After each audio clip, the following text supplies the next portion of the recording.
சீரியல்களின் full எபிசோடுகளை Sun டிவியில் ஒளிபரப்பான உடனே எக்ஸ்க்ளூசிவாக சன் நெக்ஸ்டில் மட்டும் ஃப்ரீயா பாருங்கள்.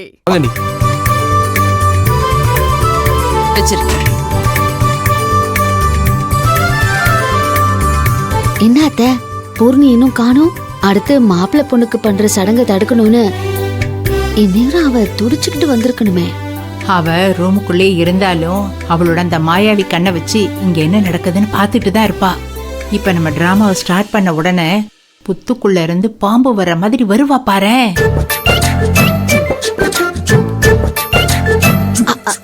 அத்த வந்துட்டா வந்துட்டா, யாரும் அவளை பாக்காதீங்க. அவளை கவனத்துல வச்சுக்கிட்டு தான் நம்ம ஒவ்வொன்னையும் பண்றோம்னு அவளுக்கு தெரியவே கூடாது. அவளை கண்டுக்கவே இல்லைங்கிற மாதிரி தான் காட்டிக்கணும். சரிம்மா, நீ டிராமாவை ஆரம்பி. சிந்து, ரகு, இந்த குடத்துக்கு பக்கத்துல உட்காருங்க. சரிங்க நீ. செவந்தி, என்னத்த? இந்த 2-3 நாளைக்கு கல்யாண சடங்கெல்லாம் முடிகிற வரைக்கும் ரகு சிந்துன்னு பேரு சொல்லிலாம் கூப்பிட வேண்டாம். புது பொண்ணு புது மாப்பிள்ளைன்னு கூப்பிடுவோம். அதான் நல்ல மங்களகரமா இருக்கும்.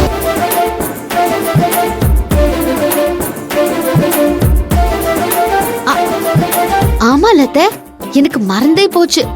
புது பொண்ணு புது மாப்பிள்ளைன்னு தானே கூப்பிடணும். இனிமே எனக்கு மறக்கவே மறக்காதத்த. இனிமே அவங்க 2 பேரையும் புது மாப்பிள்ள புது பொண்ணு தான் கூப்பிட போறீங்களா? அந்த அளவுக்கு ஆயிட்டீங்களா நீங்க எல்லாரும்? புது மாப்பிள்ளையும் புது பொண்ணும் குடத்துக்கு பக்கத்துல தானே உட்கார சொன்னேன். நின்னுட்டே இருக்கீங்க, உட்காருங்க. சரி செவந்தி, என்னங்க நீங்க முதல்ல உட்காருங்க. நீ முதல்ல உட்கார் சிந்து. இல்லங்க, எந்த முதல் மரியாதையும் முதல்ல உங்களுக்கு தான் கிடைக்கணும், அதுக்கப்புறம் தான் எனக்கு. நீங்க உட்காருங்க மாமா. வாங்க. நீ உட்கார். இதுக்கு பேரு முதல் மரியாதையா? இது முதல் மரியாதை கிடையாதுடி, மண்ணாங்கட்டி மரியாதை. உன்ன அப்படியே கொல்லணும் போல இருக்குடி எனக்கு. செவந்தி, ஒரு விஷயத்தை கவனிச்சியா? என்ன மாமா? இல்ல, சம்பிரதாயமா புது மாப்பிள்ளை பொண்ணுக்கு ஒரு சடங்கு ஏற்பாடு பண்ணிருக்கோம். அதுல புது பொண்ணு புது மாப்பிள்ளைய பார்த்து நீங்க உட்காருங்க அப்படிங்குது.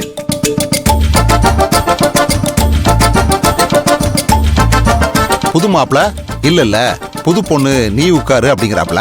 அதுக்கு அந்த பொண்ணு சொல்லுது, இல்ல எந்த முதல் மரியாதையா இருந்தாலும் அது என் கணவருக்கு தான் கிடைக்கணும், அதுக்கப்புறம் தான் எனக்கு, அதனால நீங்க உட்காருங்க அப்படின்னு சொல்லி மாப்பிள்ள கையை பிடிச்சி உட்கார வச்சுட்டு அதுக்கப்புறம் உட்காருது.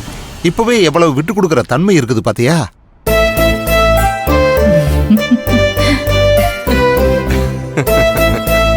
அவங்களுக்குள்ள இந்த அண்டர்ஸ்டாண்டிங் இருந்ததுனால தானே மாமா இன்னைக்கு வாழ்க்கையிலயும் ஒண்ணு சேர்ந்திருக்காங்க.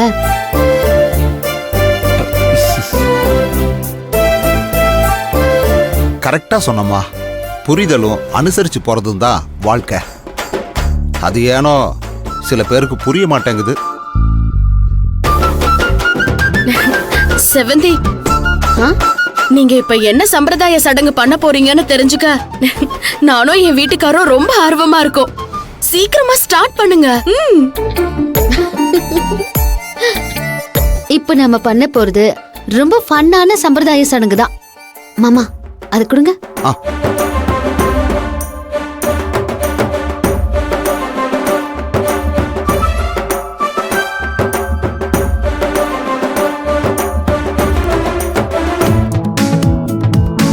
இப்போ இந்த மோதிரத்தை இந்த குடத்துல இருக்கிற தண்ணிக்குள்ள போட போறேன். உள்ள போட்டதும் நான் 1 2 3ன்னு சொல்லுவேன். அப்போ நீங்க 2 பேரும் உள்ள கைய விட்டு இந்த மோதிரத்தை எடுக்கணும்.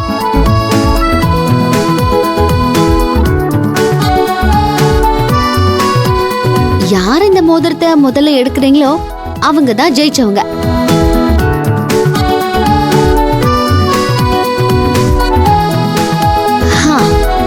இப்போ பொண்ணு ஜெயிக்கிறாளா மாப்பிள்ளை ஜெயிக்கிறாரான்னு பாக்கலாமா? பாக்கலாம் பாக்கலாம். கேம் செம்ம இன்ட்ரெஸ்டிங்கா இருக்கு. நான் ரெடி. நானும் ரெடிதான்.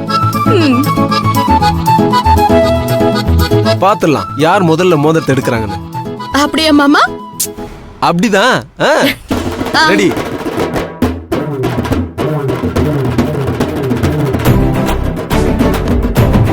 சரி, மாப்பிள்ளையும் பொண்ணும் ரெடியா இருங்க. ரெடி. சரி போடுறேன் இப்போ. ரெடியா ரெண்டு பேரும்? போடுட்டா வேண்டாமா?